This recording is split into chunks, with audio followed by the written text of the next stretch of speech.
Hey everyone, I want to go ahead and make this video really quick talking about how I go ahead and clean my arcade PCBs. So recently I went ahead and got a copy of Tekken 3 and a copy of Tekken Tag Tournament. These are System 12 Namco boards. You can tell as they generally look almost identical depending on what game you get. There's also Soul Edge, Soul Calibur, those type of games on these as well. Yeah, Tekken 2, which I already have shown off on the channel. That's on top of my cabinet over there.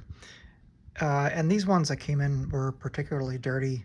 These were covered in smoker's tar and dust, which created a sort of disgusting, goopy, film that didn't really want to come off.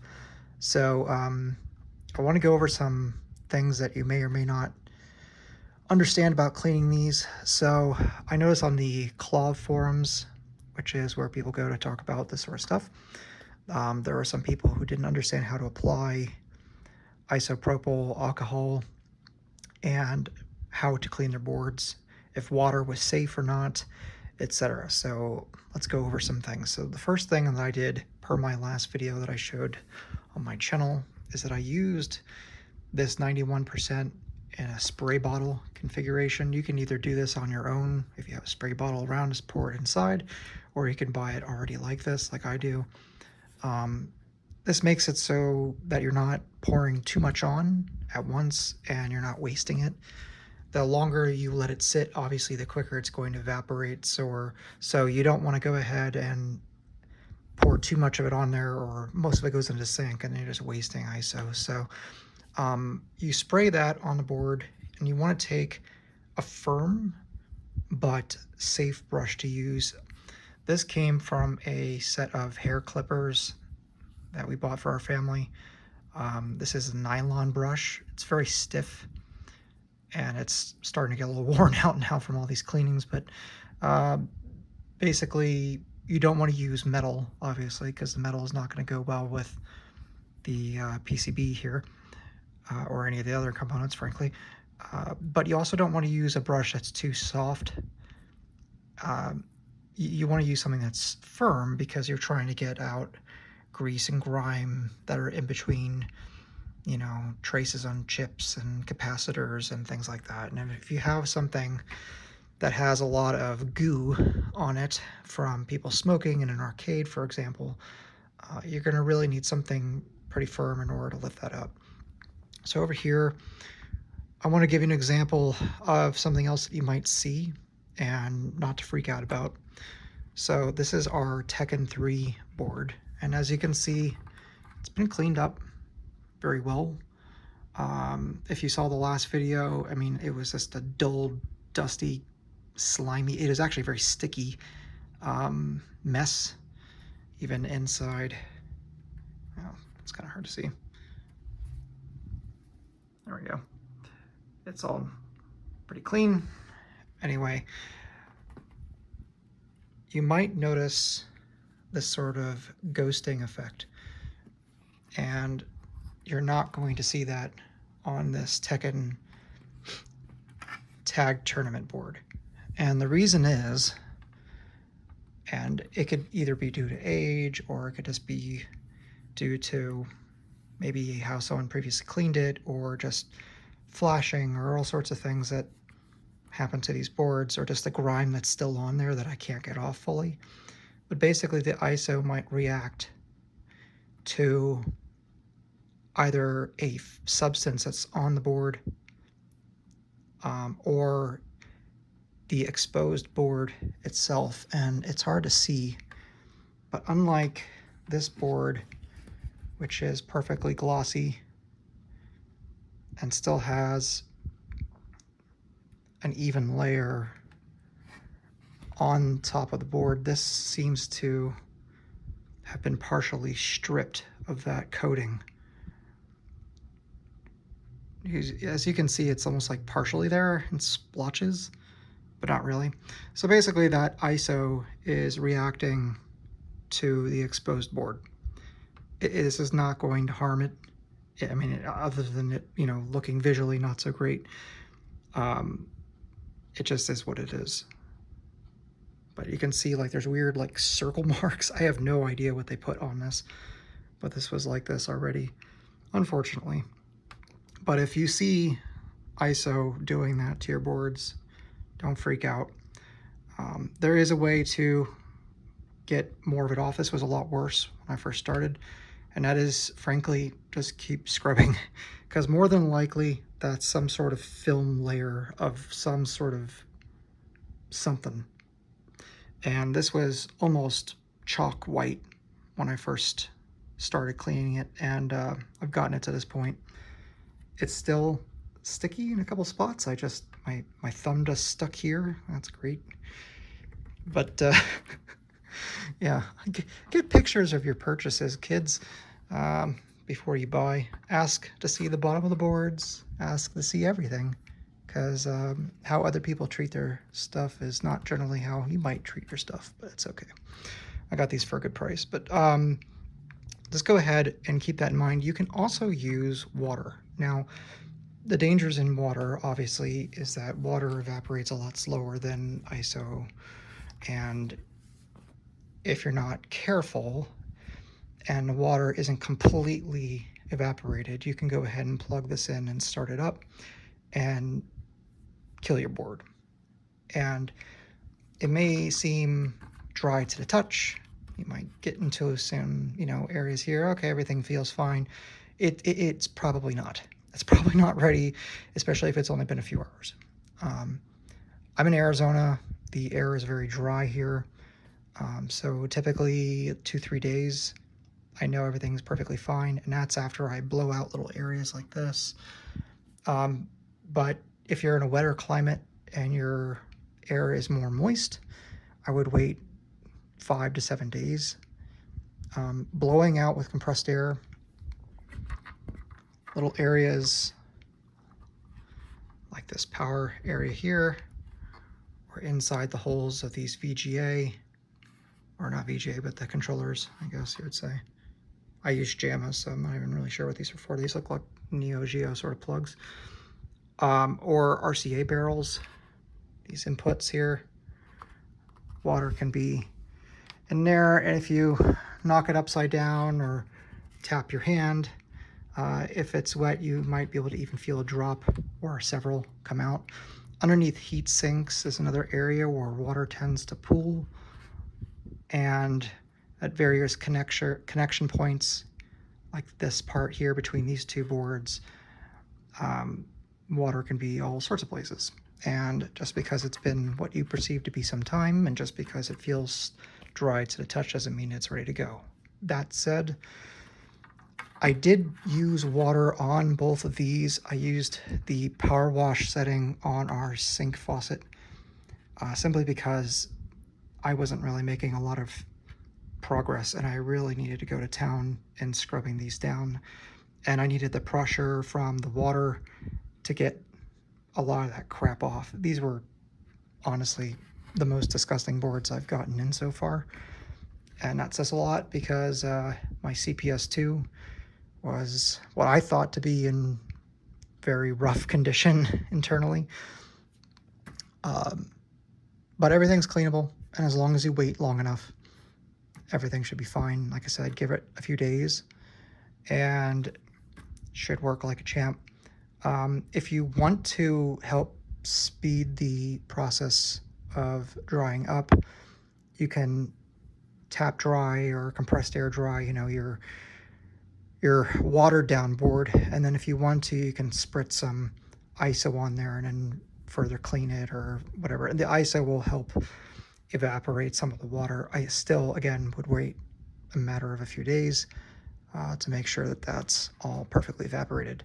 If you have boards that are encased in housing, like my CPS2 here, you'll notice that you can't see an exposed board. So in the case of this CPS2, you have an A board and you have a B board. The B board in this case is the game, the A board being the system itself, which is where you see these test and volume switches. Your JAMA connection, the only part that's exposed is in the front. And more importantly, the key to areas of grime coming in would be the intake fan here in the back. In my case,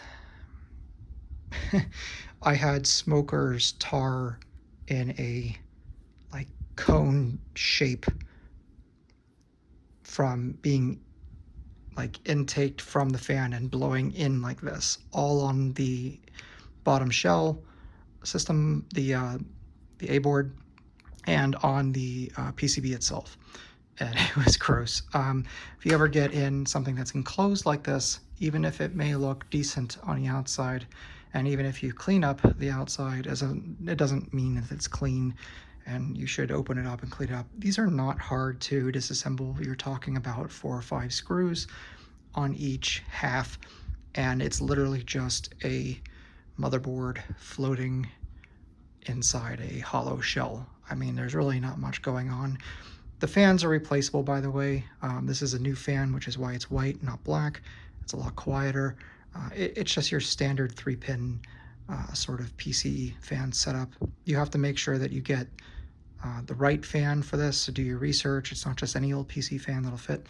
But cleaning is definitely something I would recommend. Another case of something that's enclosed would be my Naomi 2. I haven't opened this up yet. Honestly, it seems super clean inside, but something else, it doesn't hurt to take a peek in, and something else that you might want to replace the fan of, because again, these are pretty loud. So in this case over here, we have my Tekken 2 board, and this has not been cleaned yet. And frankly, it doesn't really need a lot of help. It still has a nice coating on the bottom of the board here. It's a little dusty, I can feel with my hands, but it's generally pretty clean.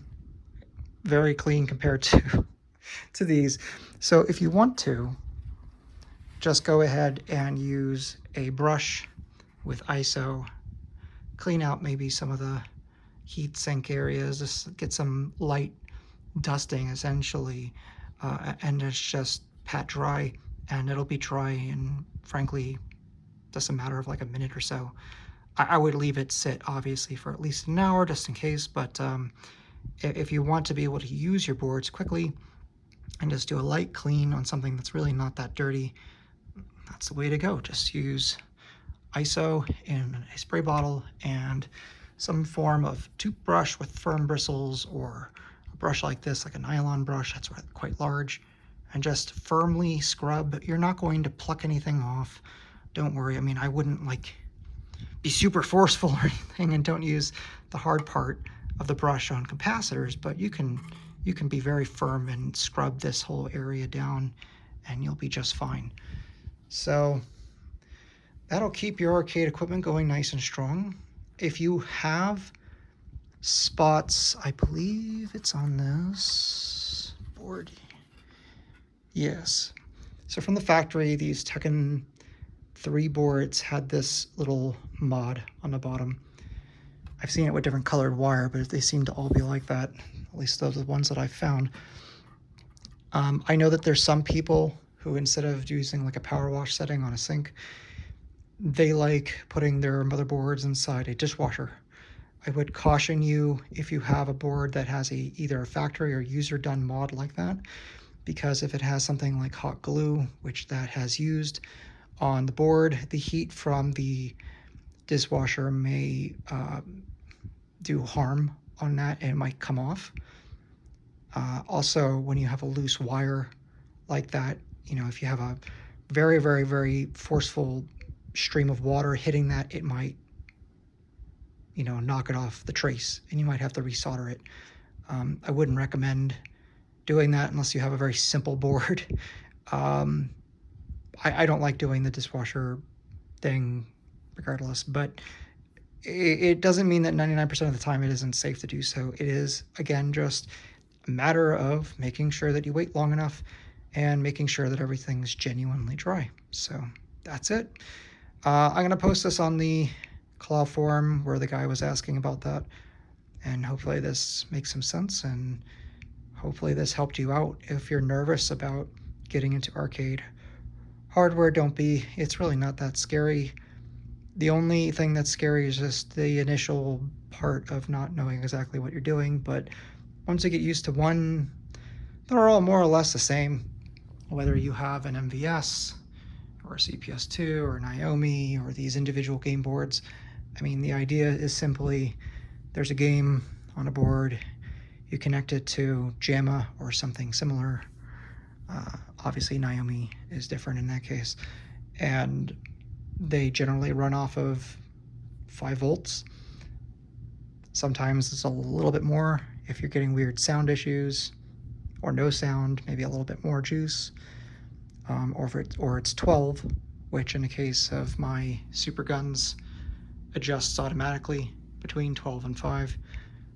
And yeah, it's really not that hard. So the best version of these games generally can be found here.